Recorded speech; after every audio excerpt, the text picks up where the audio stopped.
A volunteer points out the place where a displaced woman from Sinjar can cast her vote in the parliamentary elections at a polling site in a camp for displaced people outside Irbil, Iraq, on May 12.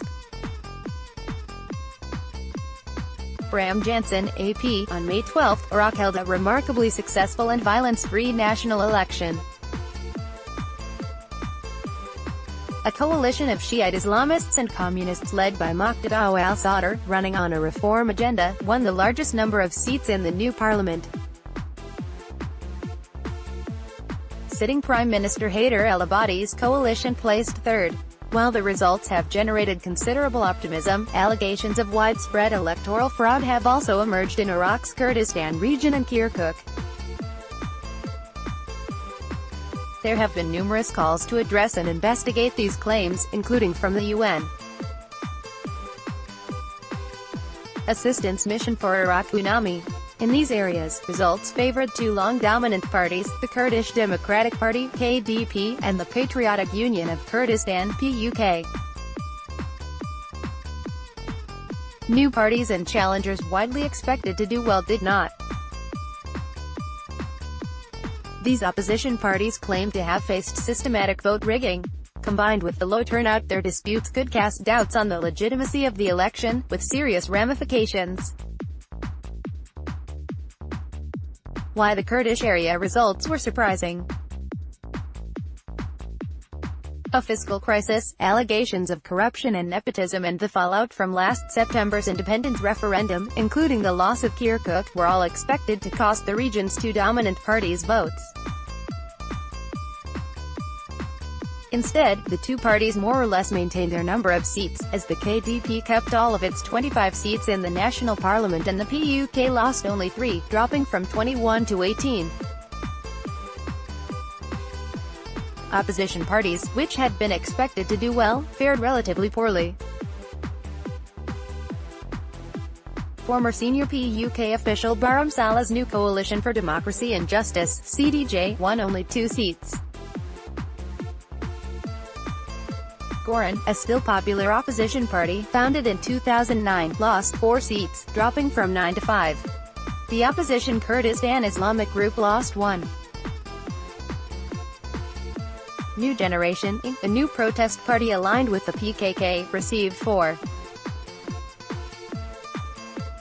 What happened? These results can be partially explained by voter apathy, as only 40 to 50% of citizens voted in the Iraqi Kurdish region, a big drop from around 70% in 2014 and 2010.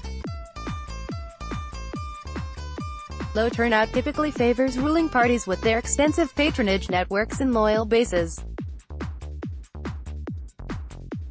Voters likely to support opposition parties made up the bulk of the no-shows, voting with their feet rather than their ballots.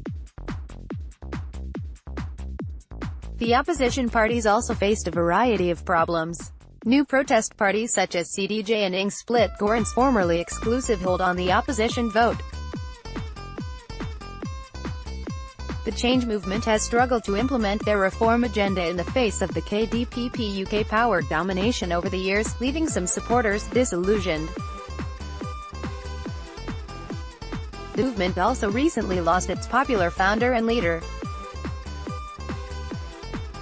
And while Saleh, as a former Iraqi deputy prime minister and former KRG prime minister, is a seasoned leader, his party was brand new, born only a few months before the elections in August 2017 and yet untested. Why the suspicions of fraud? A growing number of Kurds are pointing out irregularities not explained by voter turnout alone.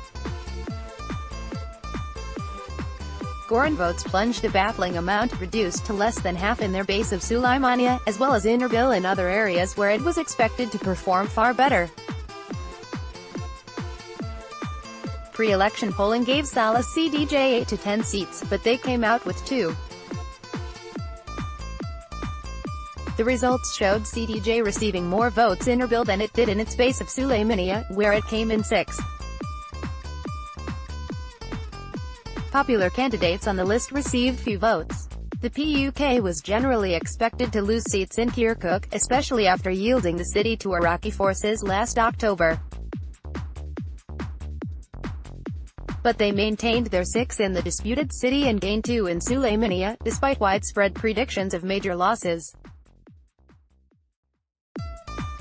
The party's vote count even tripled in Halabja, where it has been unpopular for years. Similar, though less dramatic trends were reported in Rania and around Sulaymaniyah. In Dahak, where the PDK had lost some support since the referendum, it maintained 10 seats. Opposition parties also claim to have evidence of widespread irregularities related to the electronic balloting system. They point to a pattern that puts all parties' voting tallies at the same percentage in each station and center where a particular machine was used. In Kirkuk, the same candidates received exactly the same number of votes at multiple voting stations. While the data are not yet publicly available, reports are circulating about discrepancies between manual and electronic tallies. In multiple stations where candidates and families voted, there are no recorded votes for them. In my research, I also found multiple cases of ballots for candidates who did not exist. There's evidence of forged ID cards in the hundreds of thousands. These are all typical warning signs of electoral fraud. And with a history of fraud in past elections, such warning signs are taken seriously by many Kurds. Why does it matter? International officials may be tempted to dismiss these allegations as just sour grapes from parties that expected to do well and are disappointed. There is mounting pressure for the challengers to get over it and move on, in the interest of government formation. But ignoring their claims could prove dangerous for stability. Kurdish opposition parties are filing court complaints to try to force an investigation, a recount and, if necessary, new elections. This has met with pushback. A member of Iraq's Independent High Electoral Commission (IHEC), Saad Kakei from Goran, held a news conference criticizing the commission for not addressing Kurdish complaints and released more data on a Saturday night news program. He has been temporarily removed from IHEC. UNAMI has advised IHEC to investigate. The duopoly of Iraqi Kurdistan's 2 ruling parties may appear secure. But the low voter turnout reflects a population in transition, as citizens disengage from civic politics. Their frustration is especially acute after the major losses following the referendum. Public sector employees haven't been consistently paid for 3 years, and demonstrators in Sulaymaniyah and Irbil faced violent crackdowns in December and March.